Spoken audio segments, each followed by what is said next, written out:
Hey everybody, it's Romania Black. So I told you all when I started the Doukyuusei review that Blanc was my favorite of this series. And going back and rereading it, yeah, it is. So this is episode 3 of the Soapbox, and the last 2 episodes I have been reviewing the series of Doukyuusei, or Classmates. The first episode was about the first 3 volumes, Doukyuusei Volumes 1, Satsugusei Volumes 2 and 3, which means the graduates. And then the last episode was talking about Sword Hara, and then Occupation to Beloved, which were the extensions of those stories. And so Blanc is the 3rd installment of this trilogy. And I've been told that there's been a development since Blanc, but we'll talk about that at the end of the video. But yeah, Blanc is my favorite part of this installment.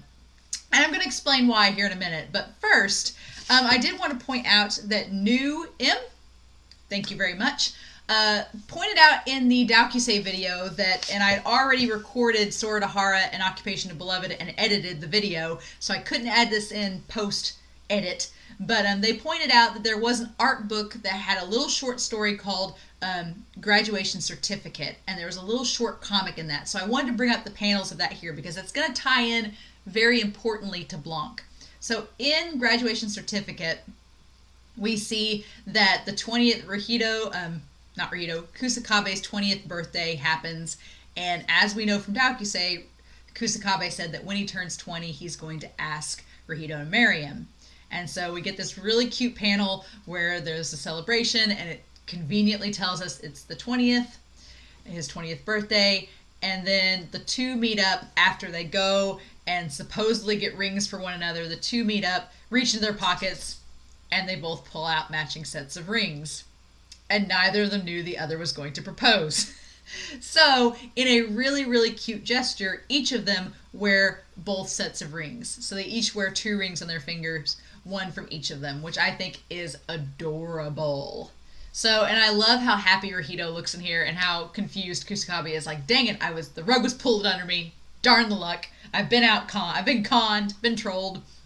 But this all has a very big significance, and I'm glad you pointed that out, New, because it all ties into Blanc. So, starting from the beginning, Doukyuusei has been a really beautiful, wholesome story about these 2 young men falling in love and having a relationship. And it's a very simple story. It's just slice of life, these 2 guys going through the motions and handling the trials and tribulations of the relationship. But up until this point, there's not been too many trials and tribulations. The biggest one has been that Rahido's mother has developed cancer, and so they've had to kind of incorporate that aspect into their lives. And Kusakabe has been really nice about offering to help when it's needed and things like that. And the only other, aside from the mother's condition, the only big kind of obstacle the 2 have faced is that Rahido is off at Kyoto at a university studying pharmacy, and Kusakabe is remaining back at home hours away, just basically trying to help further his music career and just trying to get by. And so they've had a long distance relationship, and that's really been the only main struggle these 2 have had. And so leading up into Blanc, their relationship is in a very good place. And when you see this graduation certificate comic, you're like, oh, they're so happy. This is really great.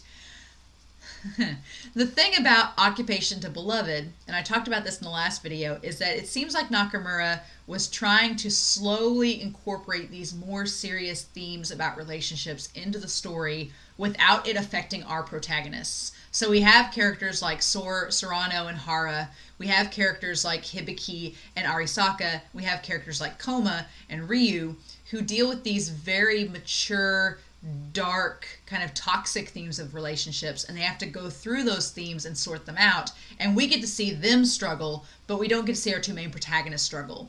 And I commented in the last video that it was a very expert move by our author because it adjusts our sights and gets us used to these trials and tribulations and like, oh, that's a really bad situation. And I said in the last video that I thought that it was clever because our author seemed like, okay, I'm going to introduce these themes to you now so that later when they happen to our protagonists, it's not going to seem so out of left field. And Blanc does not spare the angst at all. It is hard to read at times. It makes you sad, but I will say this about fan fiction. I will say this about any story. Angst can be hard, and it can be heartbreaking and hard to watch and hard to read. But I will commend any story that can end on a happy note despite all of that. And this is why Blanc is my favorite installment out of the Doukyuusei series so far. I can't wait until it has an English translation. I will buy it instantly. We're still waiting on Sword of Hara and an Occupation of Beloved to have an English translation, so we're still waiting on that, unfortunately. The thing about Blanc, and you can find Doukyuusei, Satsugusei, you can find them on pretty much any retail dealer online, and you can find at least digital copies that are official translations to read. It's hard to find print copies right now because COVID has made publications difficult. But you can find digital copies like through Comixology or something like that you can read off of. Occupation of Beloved and Sword of Hara, they're a little bit easier to find because they've been out for a while. So the translations, you can go to like a manga reader site or something like that, or Manga Rock or something, and find a translation. And that's pretty easy. Blanc is hard to find. And so what I've done is I cobbled together, chapters 1 through 6 are pretty easy to find if you look online, but chapters 7 through 11, which this Blanc series, the Blanc volume has 11 chapters, which I'm assuming is going to be split into 2 volumes when they finally publish it. Blanc chapters 7 to 11 are a little harder to find, so I have linked down below a Tumblr account where, thank you, whoever's running that Tumblr account, thank you, because they've translated in English and it's actually a really clean copy. So I've included that link down below to those chapters as well as the epilogue, and then as well as another link which I'll explain at the end of this video. So there's 2 links down below that are kind of going to be helpful. Chapters 1 through 6 of Blanc, you can pretty much do a search online and there's lots of sites that offer them, but chapters 7 through 11 are a little bit harder to find because they've just been fan translated. So that link is down there below. But so Blanc has 11 chapters, and even though I'm going to go chapter by chapter, I've found that each chapter of this final volume here of our trilogy, our initial trilogy, each chapter has a theme.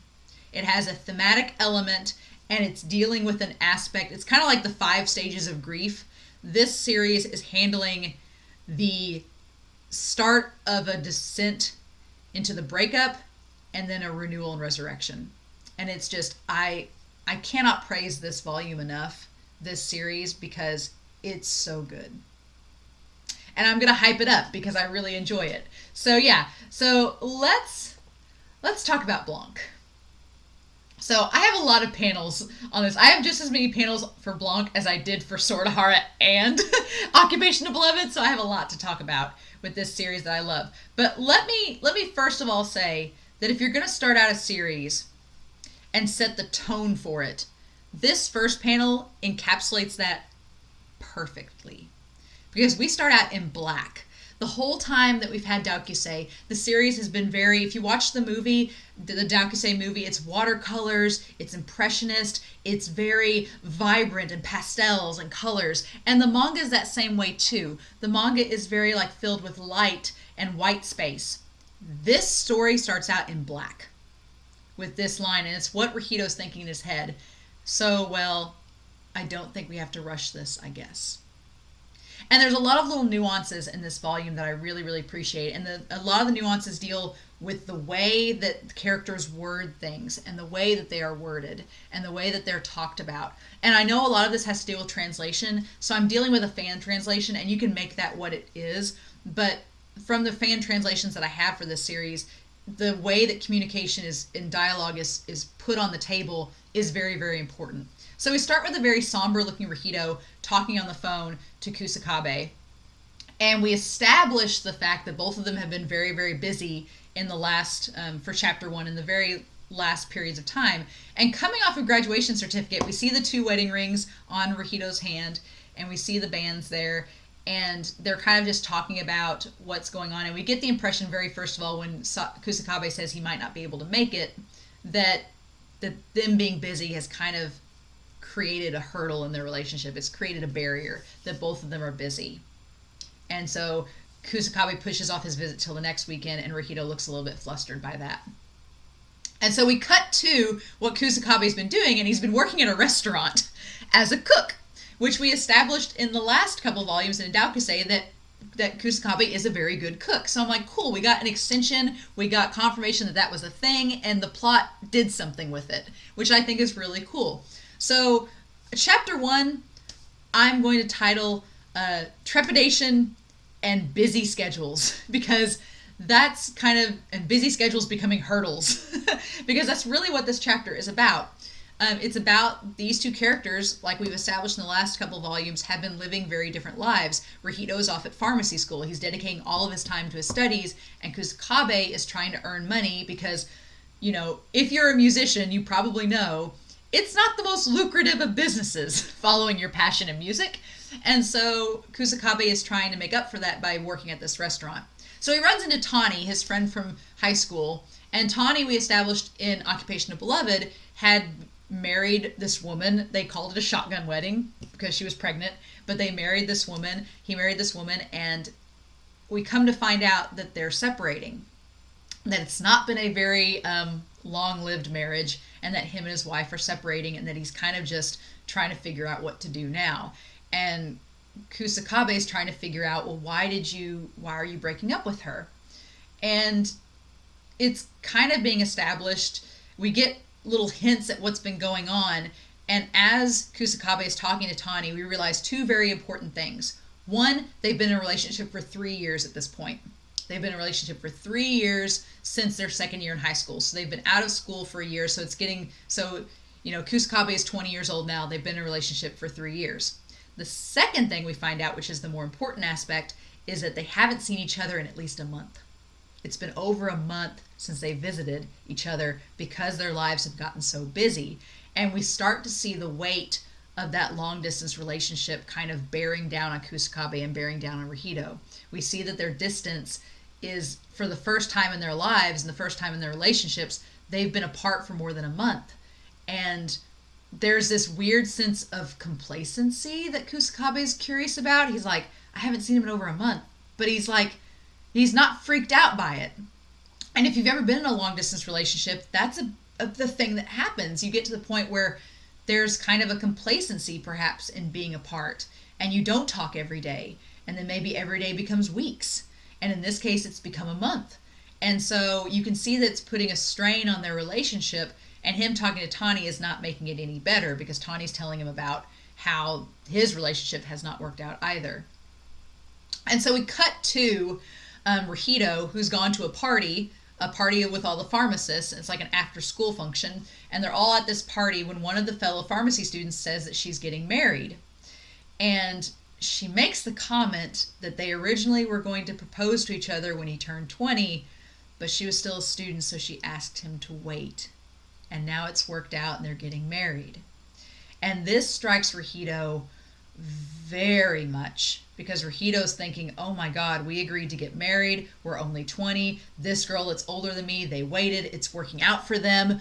It's not working out right now for us. Am I doing things wrong? You can just see in that one panel how much everything's washing over him, that maybe we've made the wrong decision. Maybe we're rushing this. And it ties back to that first panel of the manga where he's like, we shouldn't have to rush to hurry. We should be able to take our time and keep our relationship developing.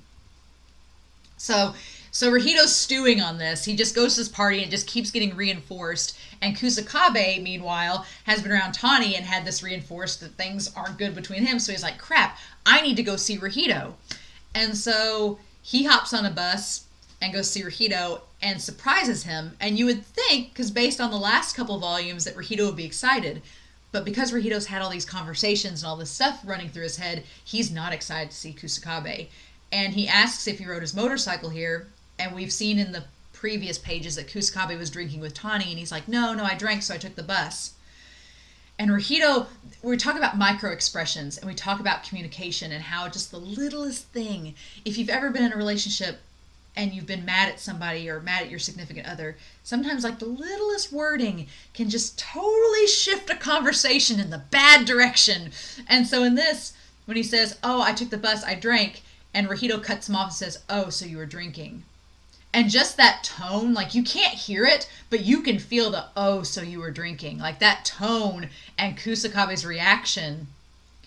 And Kusakabe's like, oh, I was trying to get a hold of you and get in touch. And he's like, oh, I'm sorry. And then should I not have come? And those two lines, the "oh so you were drinking" and the "should I have not come," like you can feel the tension and the anger and the fight coming on just in those two things. And I think that's masterful for an author and a mangaka to create that much tension in those two scenes alone, because you can instantly see things are not going to go well just by that panel alone. And Rahito's like, look, he's like, we've been busy these last several months. We've not been able to focus on our relationship because you have a job, I have pharmacy school. We haven't been able to see each other. Things have been just crazy back and forth. He's like, I want to have this clear picture of us and our future right now. And then he says, but everything is pure white. And that ties to the title of this volume, which is Blanc. And there's so much symbolism with the color white in this manga, and I'm so excited to talk to you all about it. But when he says everything's pure white, it's like he can't see the future. He can't see what's in front of him in this relationship, and that freaks him out. And then instead of listening to Kusakabe talk to him, he says, I want some distance. And Kusakabe is like thrown off by this. He's like, I came all this way to see you, and now you're saying that you want some distance. And Rahito, you get where he's coming from, and you'll definitely get where he's coming from later on in the manga. But in this moment, I felt like such dread when he said, I feel like we're just half-assing our relationship. And for Rahito to say that, he's like, so many things are being half-assed. My own problems, yours. And then Kusakabe's like, does that mean you want to break up with me? Like, and I think that they both draw these conclusions far too soon. They both come to the conclusions, but that whole line about things being half-assed is like, oh no. It's like, but it's not. You two just aren't talking to each other because you're busy. And they both just can't communicate with one another. And so it starts this big problem, and the chapter ends. I couldn't show you the panels because they hurt too much. But Kusakabe gets very angry at the assumption that they're half-assing their relationship. And Rahito goes, well, Hikaru, and he's like, don't call me that anymore. And he walks away. He's like, you're not allowed to call me by my first name anymore. And he just walks off. And that ends the first chapter, and it's like, oh no! And it's something so minor. Like, they didn't have a blow-up fight. They didn't argue and scream at each other. But there were so many miscommunications, and neither of them are talking about their inner feelings and what they really think, that it's driving a wedge between them. And it's like, damn it, it hurts. So, chapter 1 about the difference and trepidation and non-communication and busy schedules, all this stuff being set up. Chapter 2 is all about the distance. It's strictly about the distance. And we open up the chapter with Hara Sensei actually contacting Kusakabe and on the phone and saying, hey, we've been trying to get a hold of Sajo, and he's not answering his phone. And we're trying to get a hold of him. No one's being able to contact him. Do you have his contact information? And that hurts to know that Kusakabe's not been talking to him, and now someone else is asking for his number. And Kusakabe's like, I don't know, I haven't contacted him either lately. And of course big brain Hara is like, wait, did you guys break up? Are you having problems? Is this something I should know about as your teacher, as your former instructor? And so he's naturally worried about Kusakabe and Rahito. Meanwhile, Rahito has basically been spending the last several days since they've talked. We established it's been a couple days since they've had their fight, and he's just kind of let himself go a little bit. Like, he's grown out the stubble on his chin, and his girlfriend, his best friend that's a girl, she asks him out to lunch, and she notices it, and she's like, you've lost weight, your rings aren't fitting as good as they used to, which it's noted he's wearing, one thing that happens in the last chapter, I forgot to mention it, is that Kusakabe gives one of the rings back. We can't see because it's in black and white which ring it is, whether it was Rahito's or his. I'm assuming it was Rahito's ring that he gave back, but he gives back one of the rings. And that's also a reason I couldn't post it. I was like, it's too hard. But Rahito, he doesn't hide the ring. He doesn't put it away. He wears it with his other two, which I think is interesting. It's like he's actually not wanting to break up. There's something else harbored there that he's not talking about. And the friend notices that. And she's like, oh, I didn't notice. Did you have 3 rings before? What's going on? And so Rahito starts to kind of come to terms with her and saying that, I've not been talking to him. We had a fight. And she's like, what's wrong? So I like this this duality of the friend talking with Rahido the same time Hara Sensei is talking to, I think her name is Maya. I think the same time that Hara Sensei is talking to Kusakabe, Maya's talking to Sajo.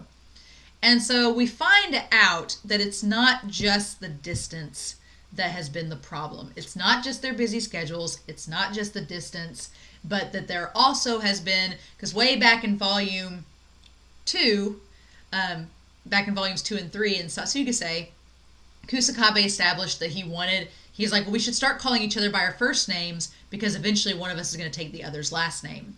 And then we had the fight in this chapter 1 where Kusakabe's like, you're not allowed to call me by my first name anymore.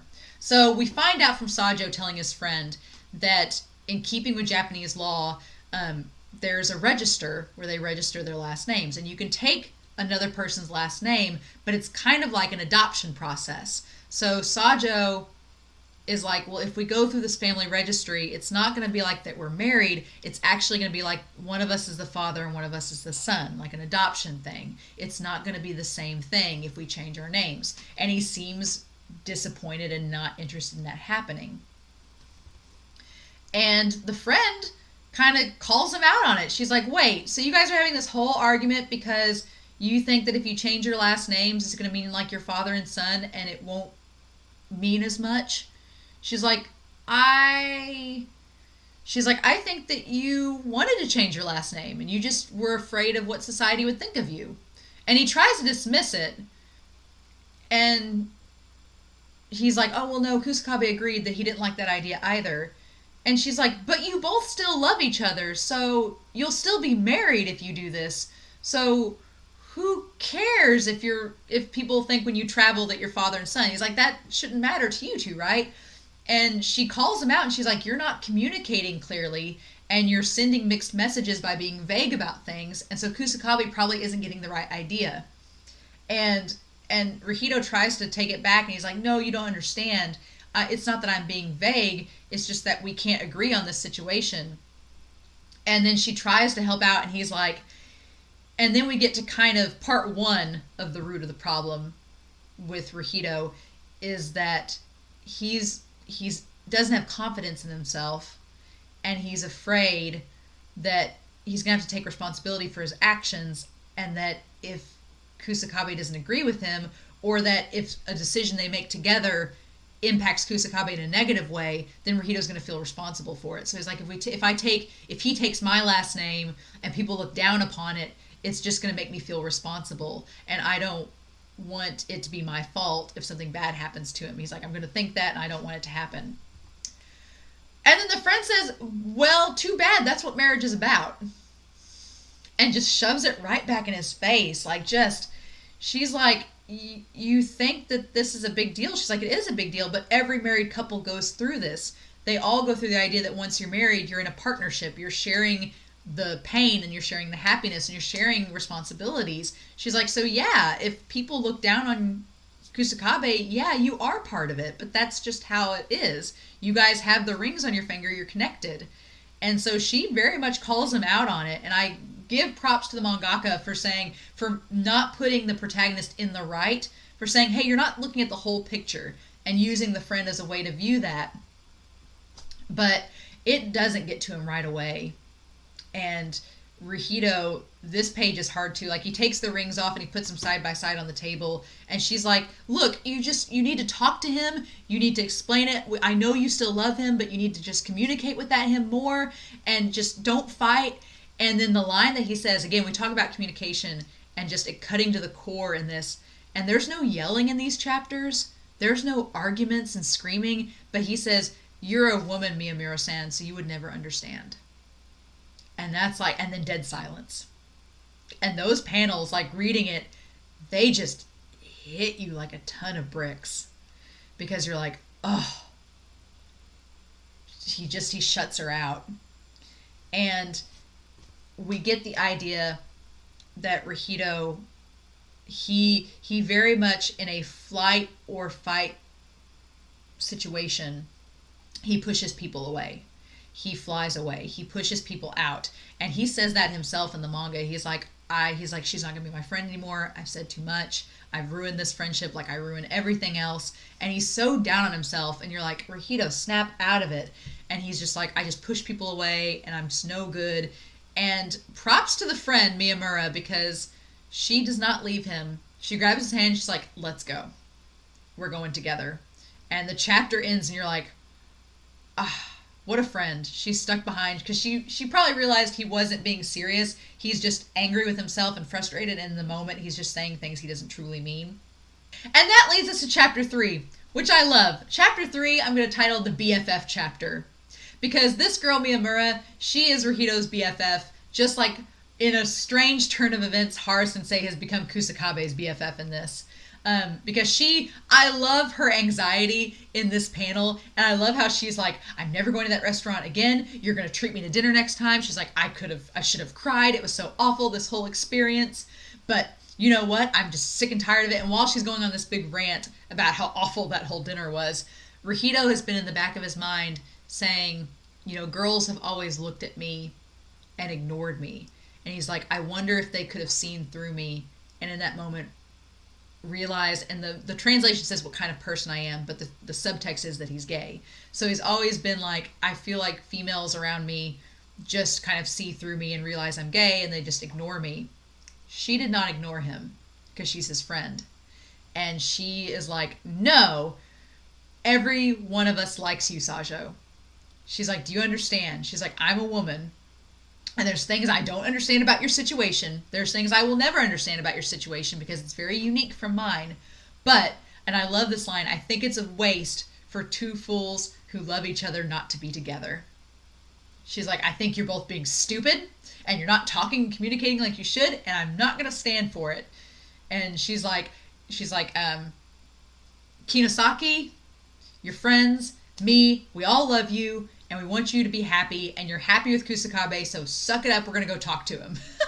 And I love that. And then meanwhile, we have Hara Sensei, who, I love this scene. I am not showing it to you on screen because I want you to go out and read the manga, but there's a really cool scene where we cut to Kusakabe has been in this band at this like jam session at this concert, and he's just like performing on stage, and he's just raw and like frustrated and just spewing his anger out through music. And Hara Sensei, the lighting's really cool and the atmosphere is really cool in this part of the manga. And Hara's like, hey, he's like, this isn't about who's right and who's wrong. I know you guys are arguing, but let me give you some teacherly advice.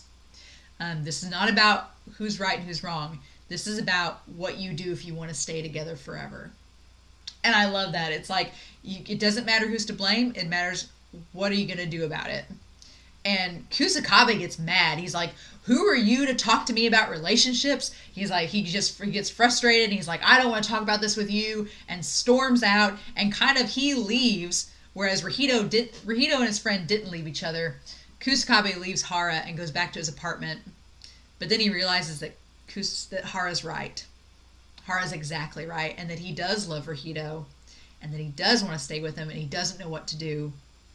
And right about that time, what other BFF shows up but Tani? Tani shows up, and Tani's like, hey man, me and my wife are still having an argument. I need a place to stay. And Kusakabe just explodes. He's like, no. He's like, you go back to her right now. And if you love her, you explain what the problem is and you talk with her and you work things out. And even if she kicks, smacks, you hold on to her and you beg for another chance to start over. And he's like, if you don't, then the rest of your life's going to be... And we don't get confirmation, but you just see that he's projecting his own inner turmoils onto Tani. And Tani's just like, okay, I'll go back and talk to her, man. It's just like... And you just realize that in that moment, he realizes, like, I do love Rahito. I shouldn't have got mad at him. I need to talk to him. And right about that time, Rahito calls him, and it's like... And I love that we have this moment where Kusakabe's like, oh my god, I feel like I'm on a date for the first time again. What do I do? What do I say?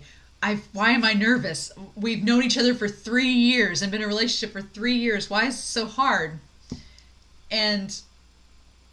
they agree to meet up, and it turns out that Rahito wanted him to come with them to meet him at the hospital. That something was going on with their mom, with Rahito's mom, and he wanted Kusakabe to come and see her too. And so it goes from being a very funny moment to like taking a very somber turn as they go back to the hospital to see the mom in this situation. And so they see the mom, and Kumi is the mother's name, and she seems in really good spirits, and she's really happy to see Kusakabe. And you can tell that she doesn't know that they've had a breakup because neither of them mention it. Like they're trying to save face and not put her through any stress, so they don't mention any of it. But as they're leaving the hospital, and again, we talk about Blanc. This whole series at the hospital, the panels are a lot of white space. The clothing that they're wearing, the setting, the chairs, the floor, everything is white. And it just kind of reinforces this mindset that Rahido has been in. And then Kusakabe's like, hey, she's in really good spirits. And Rahido's like, yeah, she's in stage 3 now of her cancer. And she knows that she is. And this panel where Kusakabe and that close-up of his face and Rahido, it's heartbreaking because in that moment you realize that Rahido has been tying this idea of a relationship with Kusakabe to that of his mother. And his mother has put on a good face and seems really energetic and happy and like everything is fine. But under the surface, it's all falling apart. And things are not fine. And you come to realize that Rahido is probably viewing him and Kusakabe's relationship in the same way. He's like, everything seems great now. And we seem like we're happy. And we're like newlyweds. And it's all been this rose-colored glasses. And everything's been glass half full. He's like, but it's just like my mom. And under the surface, we're driving ourselves apart. There's distance. There's all this. And it's just going to end badly. And Rahido has convinced himself of this. And it's so hard to read. And Rahido finally is like, I'm just really sorry. I don't know what to do. He's like, I'm at this university. She's supposed to have this procedure in a week. I need somebody to watch her for a week. I can't leave my studies. I'm stressed. I don't know what to do. And Kusakabe, the freaking saint that he is like, look, I told you I'd do anything for you. And I'll stay with your mom for a week so you can go do your exams and your projects. I'll stay with her. I'll update you about her. I'll make sure that you know how she's doing. And I'll take care of her. And Rahido's just like that panel of him hunkered over, like he's just so inwardly hunkered in on himself and like slouching just inside, and he's like, please take care of her. And I've talked about this in the other 2 volumes. I hear a lot of people I've heard people have complained about the art style of this story. I don't get it, because not only is this art distinct, but if you've ever studied any type of art movements or anything, I was an art minor for a hot second, but like impressionistic drawing and drawing that's expressionism, like this doesn't have to be perfect. Like that hunched over posture conveys so much emotion, and Nakamura, their style is very much driven by emotion and how the movement and the fluidity of the drawing is used to help emphasize that. And I love it. I love the way that they've drawn this volume especially. It's just so good because the emotions are all raw and right there. It doesn't have to be perfect. And so I'm all aboard the art of this series, but I've heard people have complained about it. And so Kusakabe agrees to help his mom for the week, but then we get the like epilogue of that scene in chapter 4, and Kusakabe is so distraught because he's like, I didn't even give him a kiss. I just said that I'd do this. He's like, we've been in a relationship for 3 years. I should be like kissing this man and hugging him, and I couldn't do anything in that moment because their relationship is still so tense and strained that he's like, I feel like I don't know why there's this distance between us, but there's this cold barrier between us, and I don't like it. And it's just, it's hard. It's hard. And it doesn't look like it's going away anytime soon. So chapter 5 chapter 4 continues. We're not ready for chapter 5 yet. Chapter 4 continues, and we get more interactions between Kusakabe and Kumi in the week that he's watching her. And we come to find out that Kumi is a fan of music, just like Kusakabe is. And she talks about she used to make little cassette tapes to give her friends, and they'd make mixtapes and share them back and forth. And that she really liked it. And he like jokes with her. He's like, "Oh, did you make one for your husband?" She's like, "Oh yeah." She's like, "We love to make music for each other." And she's like, she's like, "I can only watch TV until a certain time in the evenings, and then they turn the TVs off." She's like, "But I'm not sleepy, so I want something to do." And so she asks Kusakabe to make her a mix CD, to make her a CD of songs that he likes, because she wants to know what type of music he enjoys. And it's the sweetest thing that she's like, "I just want some music to listen to, and you're a musician, so you probably have good taste, so will you make me something?" And he agrees to, and it's so sweet that he agrees to make that mixtape for her, and that she's so happy about it. And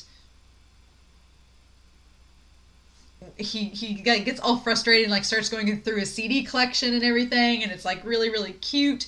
And then he's telling Rahito about his day with his mom and how it's been going, and he asks if Rahito will talk to him on the phone. And Rahito says, "Sure." And then he starts freaking out. He's like, "Oh my God, it's like we're dating again. What do I do? Why am I so flustered? Why am I so embarrassed?"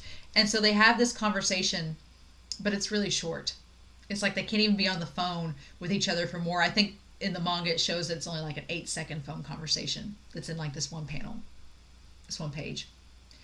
And what's so heartbreaking is that the whole time they're talking to each other, Kusakabe's thinking, "I love you. I love you. I just want to tell you that I love you." He's like, "Why can't I tell you that I love you?" But there's still this tension between them, and this unresolved angst, and this unresolved like barrier between the relationship, that he can't say "I love you" to the man that he clearly loves. And it's like, ugh, why can't you? And so the chapter ends with him being like, I want to tell you that I love you, but I can't. And it's like, ugh. And so chapter 5 is all about rebuilding. And so Kusakabe is visiting Kumi. There's still this barrier, there's still this wall between him and Rahito, but they're slowly working on rebuilding their relationship. It's like they're starting from the ground back up. It's like they're back at square one and building this relationship back. And so Kinosaki, we start out this whole thing with Kinosaki. I've not really cared for his character at all. I mentioned it in the Doukyuusei thing where I thought he was hitting on Rahito, and I thought he was going to like try to become a wedge in between their relationship. And I didn't like that at all. And so I was like, ugh. And there's a moment where Kinosaki, like, the power goes off, and Kinosaki, like, leans in to, like, give Rahito a hug. And when the lights come back on, Rahito's, like, really close to his face, and he thought he was going to kiss him. And he's like, "Oh, crap, sorry, I was not trying to kiss you. Ah." And so there's that moment. But one thing that's nice about this is that Kinosaki kind of gives Rahito some validation into why he's doing the thing that he's doing, why he's becoming a pharmacist. And he tells Rahito that his mom has an incurable disease, very similar to Rahito's mom. And he says that in his case, his mom was able to get treatment through medicine, and that she's been doing okay. But that's why he went into pharmacy, to help keep trying to find cures to help people like his mom. And Rahito gets some confirmation that, oh yeah, that's kind of why I'm doing the thing that I'm doing, because subconsciously my mom's been influencing my decisions. And it's like, And then as they're thinking about this and thinking about the subconscious and decisions and things like that, we get this beautiful panel that cuts to Kusakabe at a concert. And Kusakabe has been trying this chapter to piece together music to present to Kumi. And he can't find exactly the right song to put on the CD that he wants, and so he writes his own. And we get this beautiful shot of him playing guitar and singing, and you just get the idea by the next panel that the song is about Rahito and about their love. And you cut back to Rahito, like, looking up in the ceiling, like, almost like there's a connection, like a psychic connection between the two of them. And it's so good. But again, like I said, the power goes off, and Kinosaki goes to give him a hug, and they confuse it, and Sajo confuses the moment, and it's like, oh no, and so there's like, oh, why indeed. And I love the panel of just really confused Sajo. And he's like, I meant to give you a hug, but were you having a nightmare or something? And it comes to find out that while the power was out, Sajo was daydreaming and then was like, oh crap, no, was not trying to kiss you. And I'm like, thank God, because I did not want Kinosaki to like get wedged. I'm glad Nakamura was like, Kinosaki is here as a plot device, but he's not going to be one that is going to like further that wedge between these two characters, because we have enough of that already, right?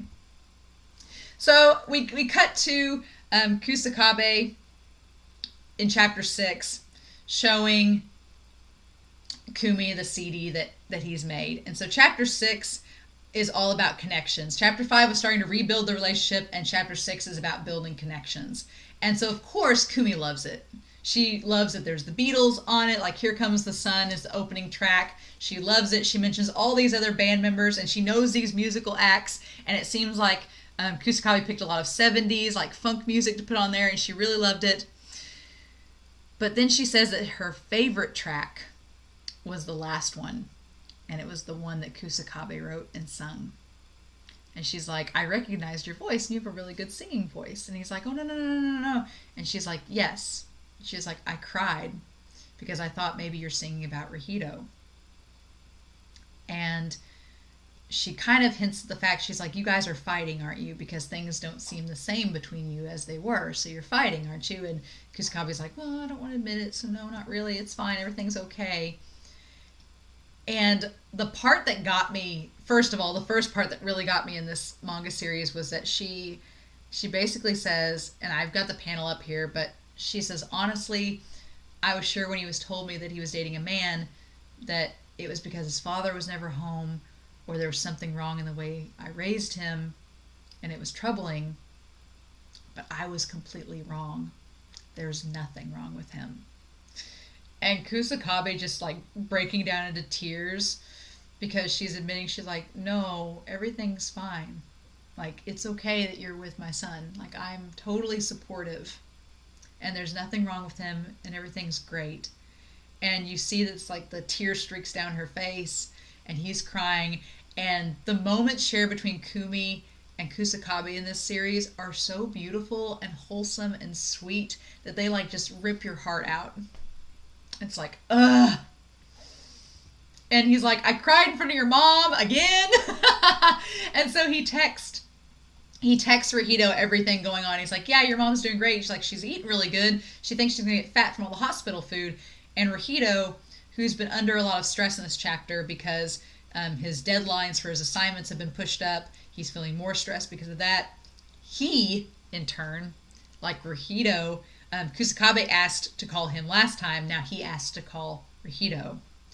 And Rahito and him have a conversation, like an actual conversation. And it's so sweet. I'm not going to spoil you all. You need to read it in the manga. It's chapter 6. Just look up chapter 6 of Blanc. But it's really intimate. And it's them like having their first real reconnection as a couple after all this time. And it's like, it's so good. So then Rahito visits his mom. And so the mom basically tells him the same thing that she told Kusakabe, and kind of goes over and is like, hey, Kusakabe made this tape. It was really sweet. He really loves you. You guys should try to mend this relationship and keep it going. And Rahito starts to argue with her. And then this page just cuts to the core of it too. She's like, even if you really cherish things that are important to you, they could disappear one day. Don't have any regrets. And he's important to you, isn't he? And you can just see in her face, she's like, look, I know the situation that we're in. Don't regret not telling him that you love him. And it's like, ugh, it's so hard. It's so hard. And it's a really touching moment. And while all this is going on, Kusakabe has been traveling with this musical agent. They've been talking about his music and his future and opportunities he could have singing. And they visit this venue that the man comments. He's like, this would be a really great venue for a wedding. And it's like, foreshadowing maybe? I don't know. But in the midst of all this, he gets a phone call, and the chapter ends with his mom passing out, that Kumi passes out. And they've rushed her off to like an emergency room, and Rahito calling out his mom's name. And the look on Rahito's face in this panel is like the most heartbroken and terrified that we've seen. And just Nakamura being able to convey that emotion. Again, it's so powerful in that moment. And that leads us into chapter 7. Or chapter 7 was about holding on and having those connections. So chapter 6 was connections. Chapter 7 was holding on with the mom. I'm getting ahead of myself. Chapter 7 was with the mom and Rahito. So chapter 6 we have Kusakabe and Kumi, the mom. Chapter 7 is Rahito and his mom. And then chapter 7 ends with the mom passing out. And then there's chapter 8, which is the father. Chapter 8, and I'm going to show this panel here because it's heartbreaking. And again, the use of white. But you can't tell, or maybe you can. I didn't tell at first, but the mom's passed away. That she died.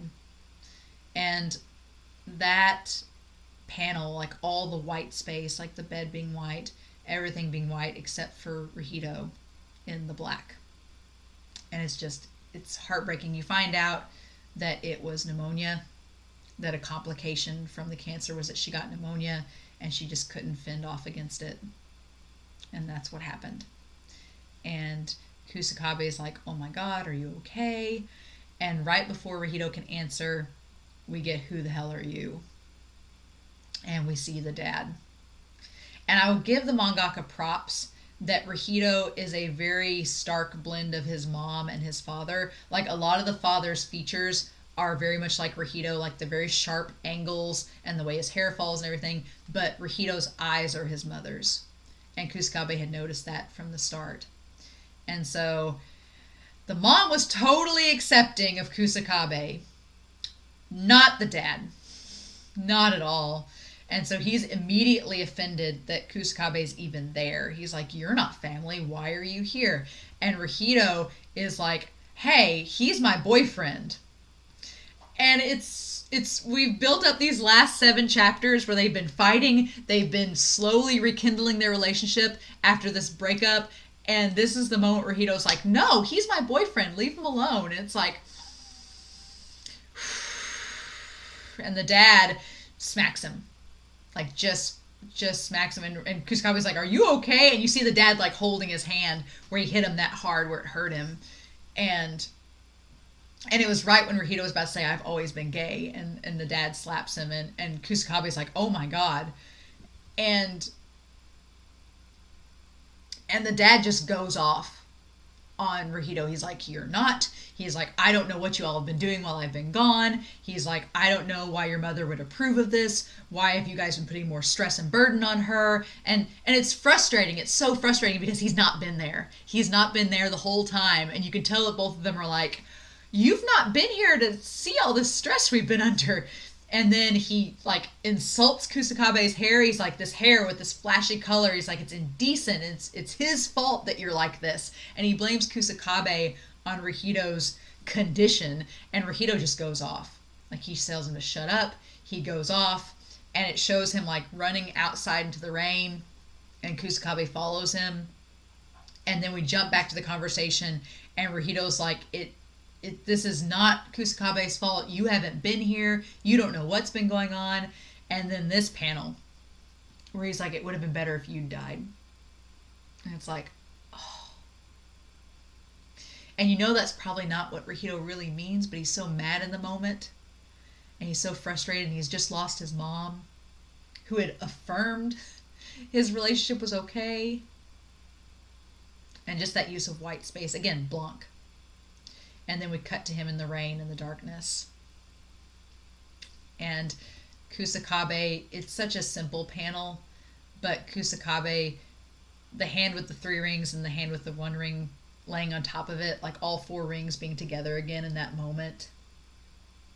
And just them out in the rain holding each other. It's so powerful. It really, really is. And it's like building to the climax of this whole thing. We're not at the climax yet, but it's building to it. And And Rahito's like, look, we need to go back. He's like, I need to talk to my dad. I need to apologize. There's funerals, things we have to do. And Kusakabe's like, he's like, is there anything I can do? And he's like, and Rito's like, no, I'm sorry. I'm sorry I said weird things. I introduced you as my boyfriend. And Kusakabe's like, I'm not mad that you introduced me as your boyfriend because we are together. He's like, you do what you got to do. He's like, I'll wait for you.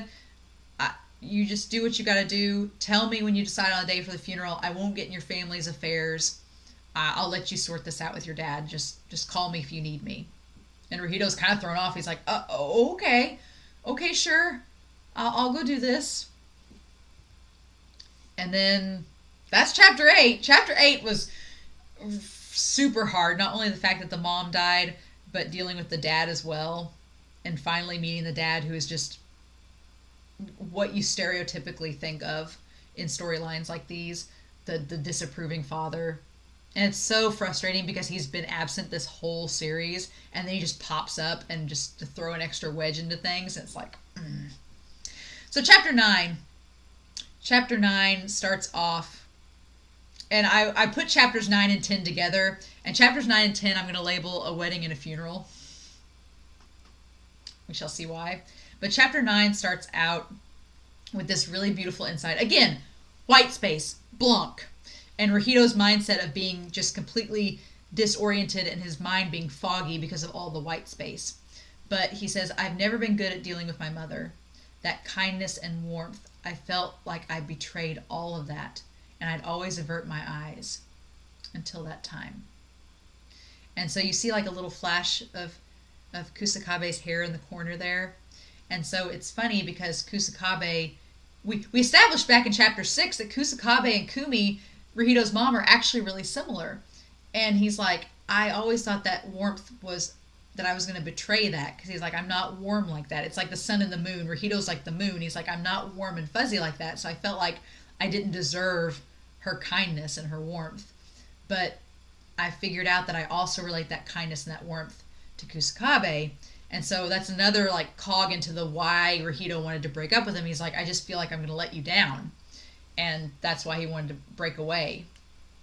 And so we cut from that to Rahito talking with his father. And his father's getting on to him and saying, you should take those rings off your finger. And he's like, well, then you should take yours off. And he's like, well, mine's different. And he doesn't force it. He just says, think about it. And Rahito, we don't get any response from that. But it's clear, it's like, he's not going to do that. And so we go to the funeral. And it's very sad. And then he talks about how he'd always averted his eyes from his mom's face because he didn't want to betray that warmth that she gave him. But he said the last time that he saw her when she was in a good place, he says, I finally looked at her face for the first time and saw that happiness was genuine. And it's like, it's like, oof. And the fact, the panel that says I could see my mother's face is when his back's turned to us, the audience. It's the composition is so, whether you like the art style or not, the way that the author chooses to lay out certain panels and the positioning of the characters and everything, it's all so intentional and it's so beautiful. Like, I love it so much. But then as the funeral is going on and as Rahito's standing next to his father, this figure walks up and you're like, who the hell is this? Why does Rahito look like he's seen a ghost? And it's Kusakabe.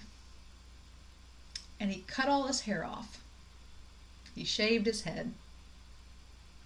And Rahito's like, can't believe that he's done this.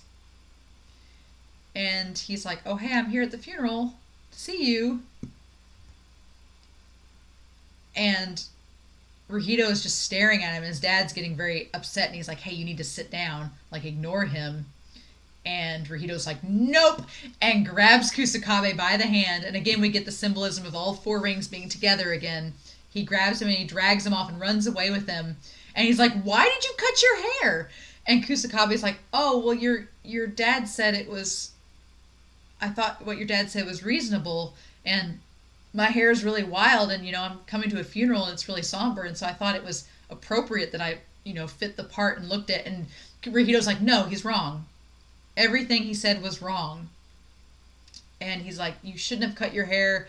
He's like, And he ties it back to the whole start of their argument. He's like, when I told you that putting our family's registry is on hold, that I was just doing it. He's like, I didn't feel, he's like, I wasn't expressing my true feelings about that. He was like, I was afraid of what it would do to our relationship, and I was afraid of being open with you. And finally, the two come together and reconcile. And I love this panel. I love this page.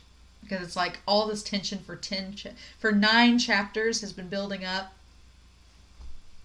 And they finally and it's like Rahito's just lost his mom, like one of the most important people in his life, and Kusakabe's just holding him, like letting all that grief like bleed out. And it's so beautiful.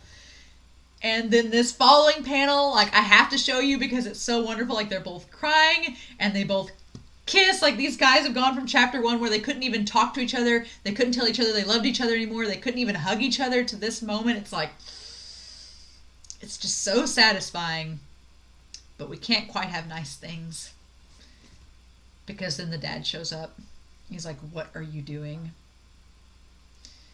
And they're both still crying. And at this point I'm like, we just had a knockout argument last chapter, and they're at their mom's funeral, like what's gonna happen?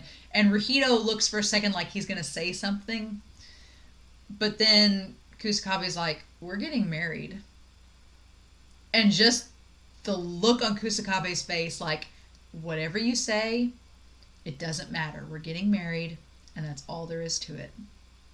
And him crying, like the tears coming down his face, and you know that this whole time Kusakabe's been developing this relationship with Kumi, and Kumi was so supportive of their relationship, and he's like, no, we're getting married, and that's all there is to it. And it's like, man.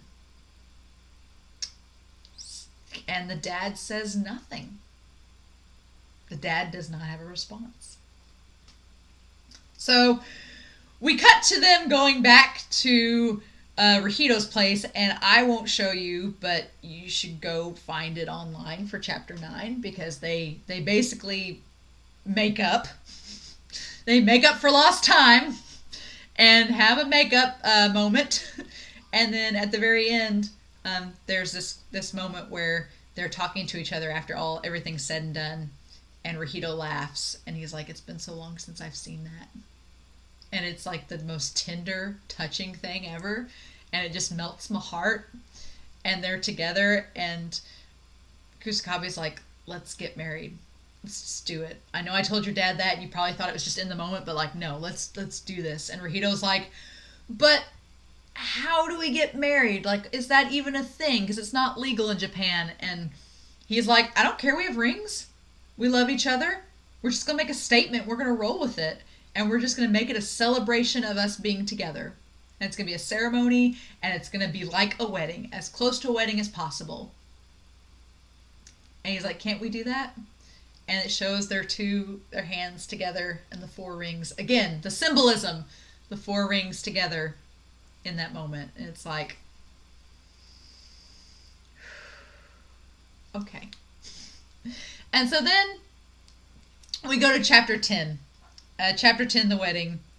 And just the wedding of them, and Kusakabe is getting onto Rahito for being like a negative Nancy and like, we can make this work, it's totally fine. But before we get married, before we have the wedding, you need to meet my family.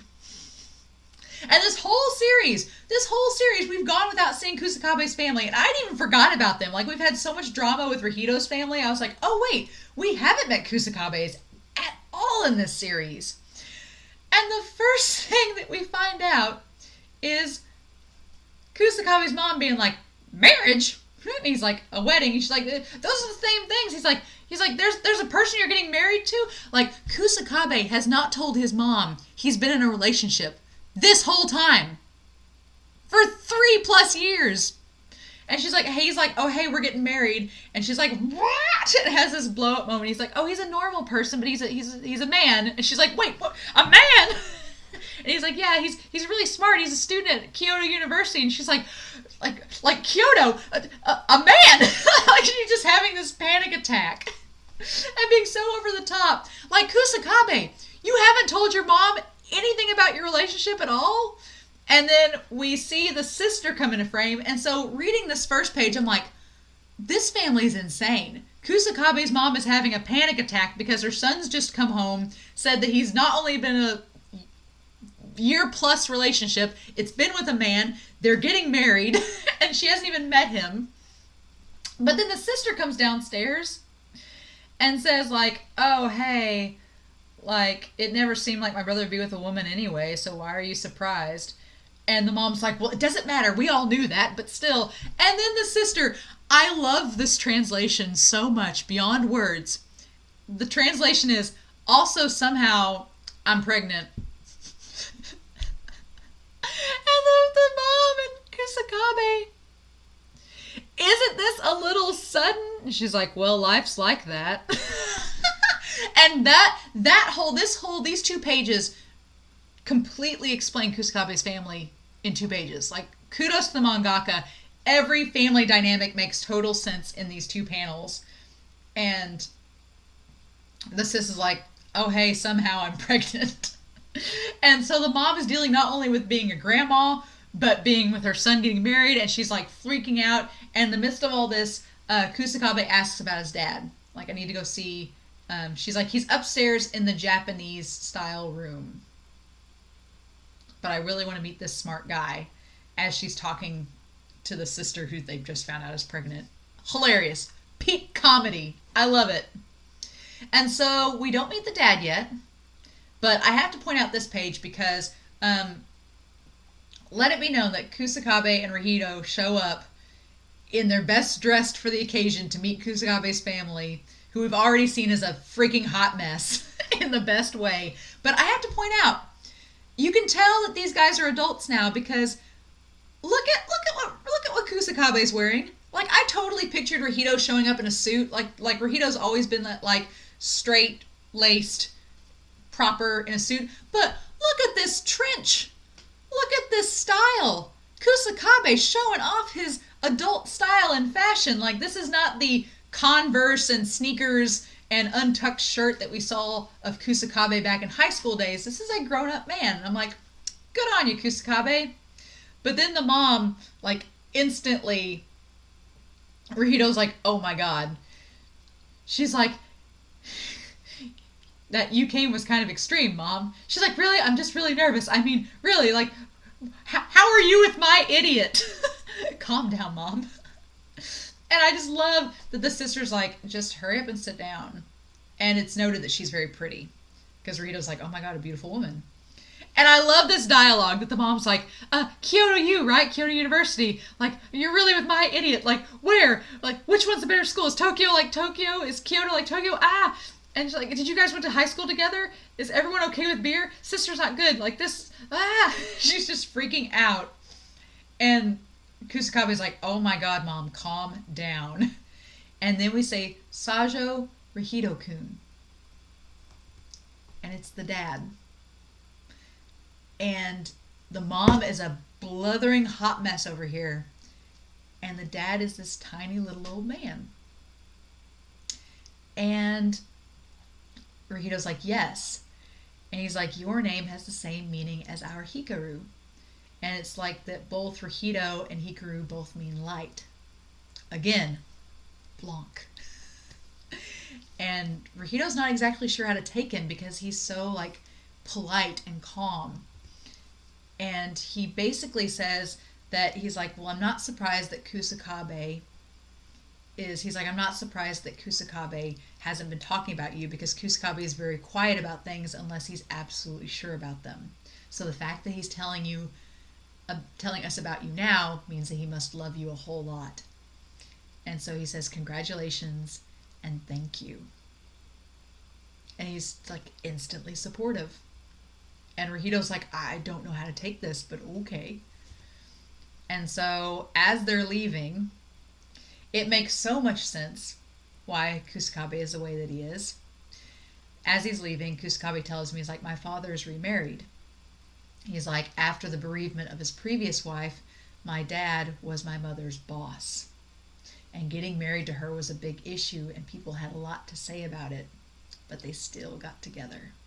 And it explains so much in that moment. It explains so much about Kusakabe's worldview, about how he thinks about everything, and why. When we started out in Doukyuusei, I was like, Kusakabe's such a weird character because he's just energetic and constantly like frazzled all over the place. But at the core of him, he's this genuine, kind-hearted, open-minded person. And you realize he is a perfect combination of both of his parents.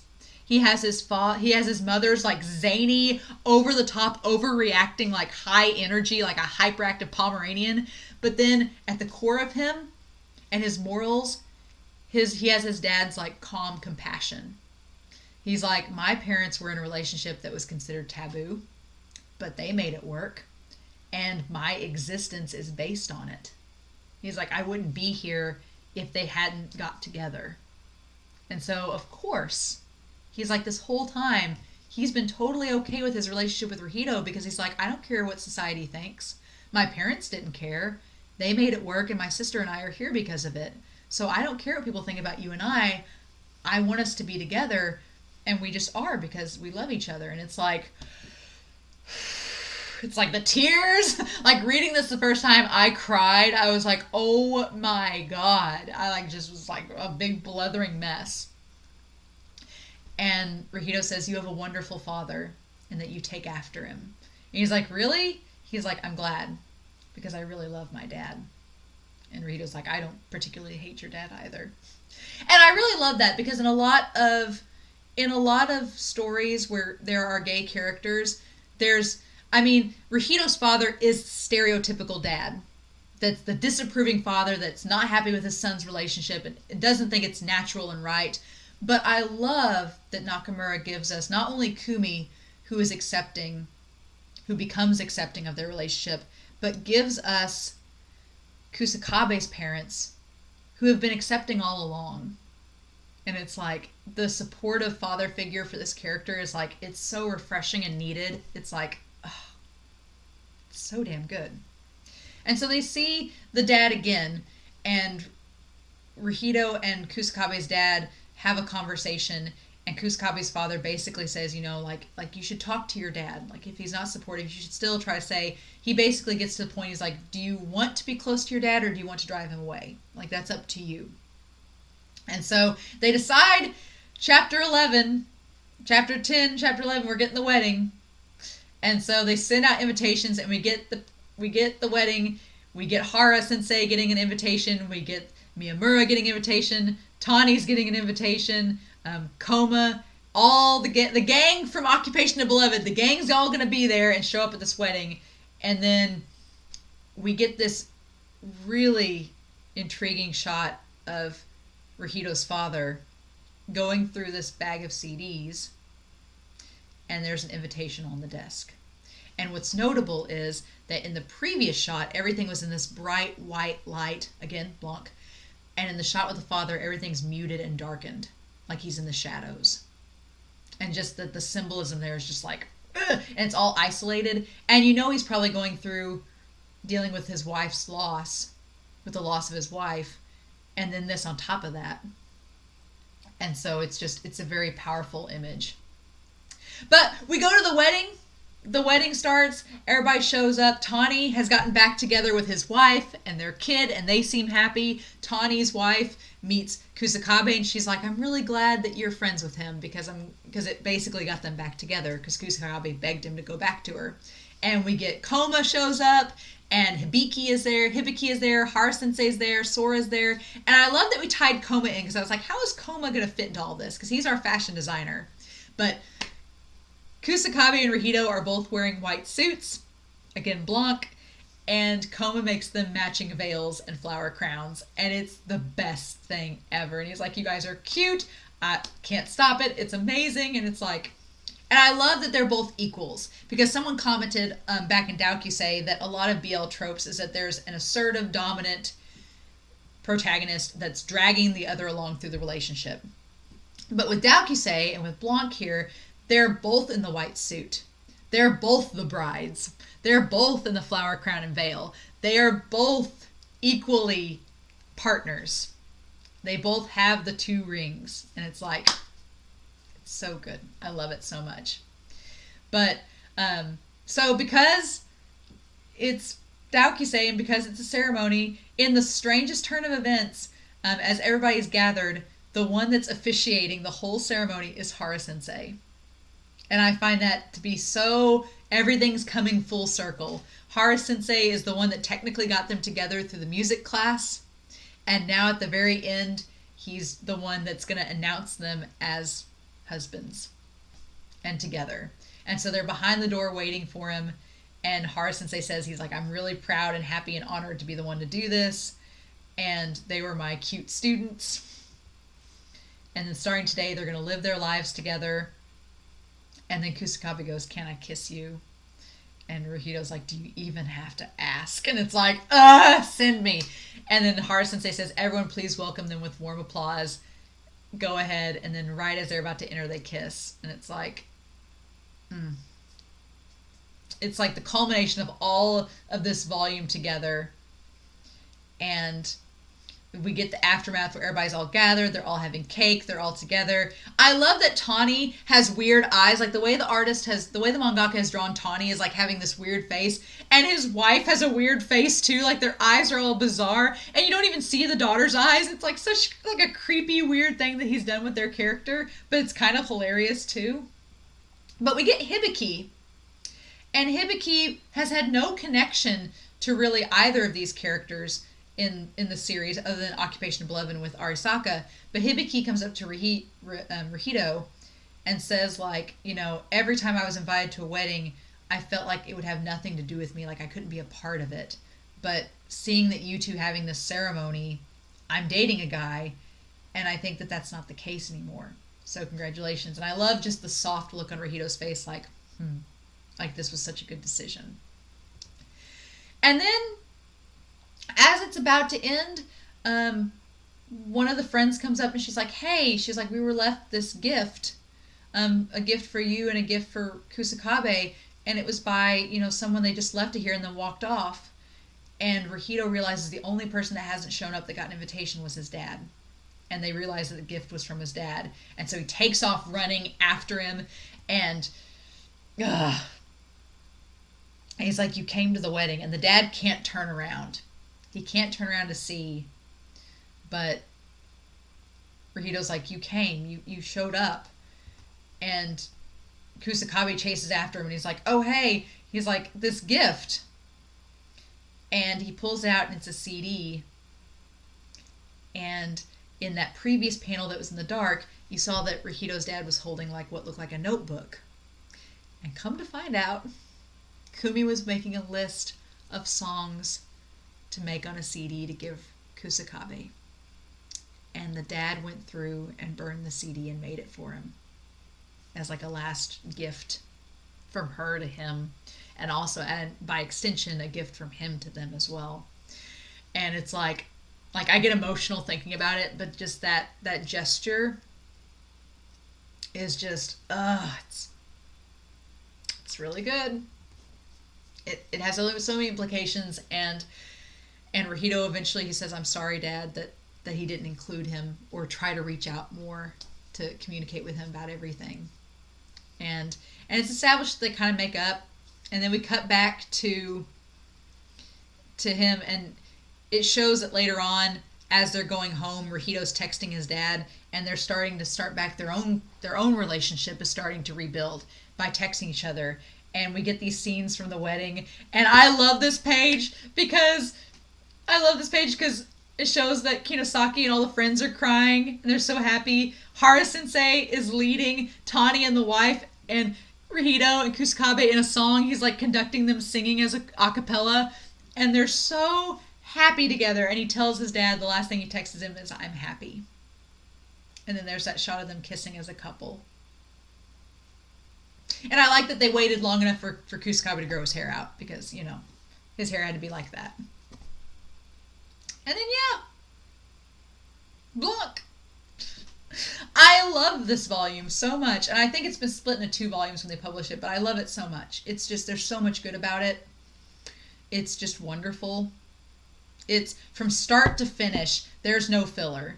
There's in Occupation of Beloved, I would argue that some of the stories, like with Ryu and Koma, while they're ways of the mangaka to flex their narrative skills, they didn't connect with Rahido and Kusakabe, so they kind of felt like maybe fillerish. But in this volume, no.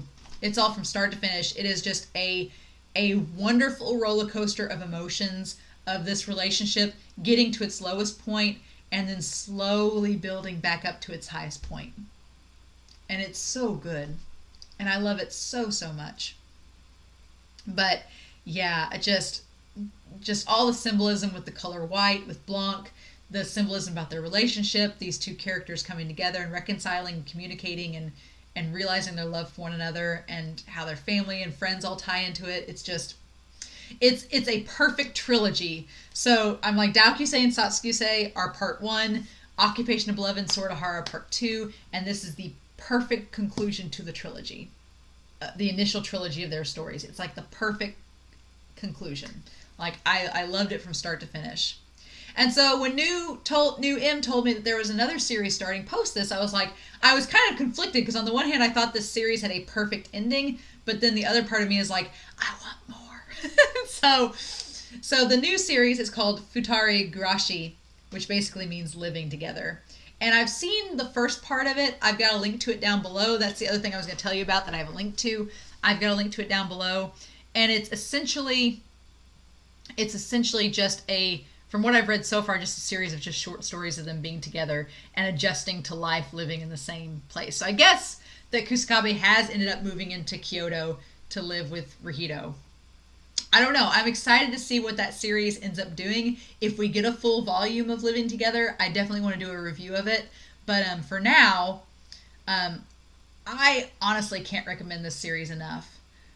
It's one of my favorite BL series. It's one of my favorite romances in recent memory. It's just so heartwarming and wholesome, but when it wants to be angsty and sad, it is genuinely angsty and sad.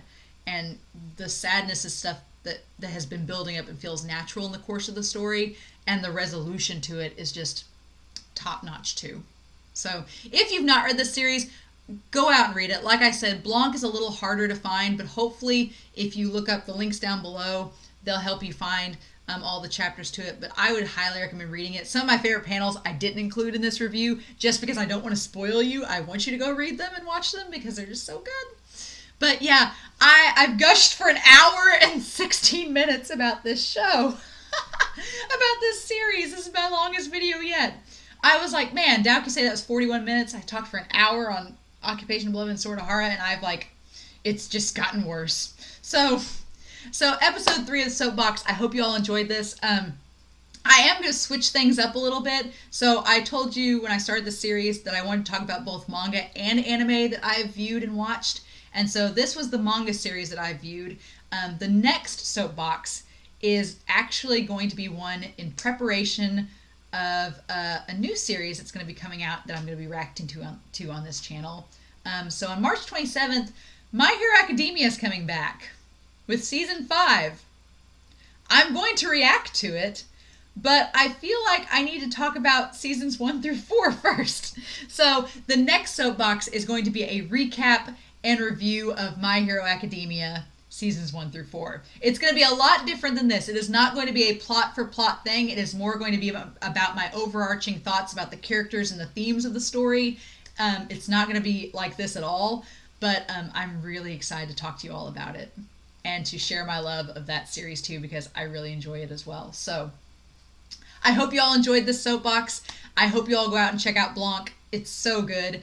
But in the meantime, I hope you all have a wonderful week. Please stay safe and take care. And yeah, I will be back very soon. It probably won't be next week. It'll probably be the week after next. But I'll be back very soon with another Soapbox. Next time, My Hero Academia. Bye.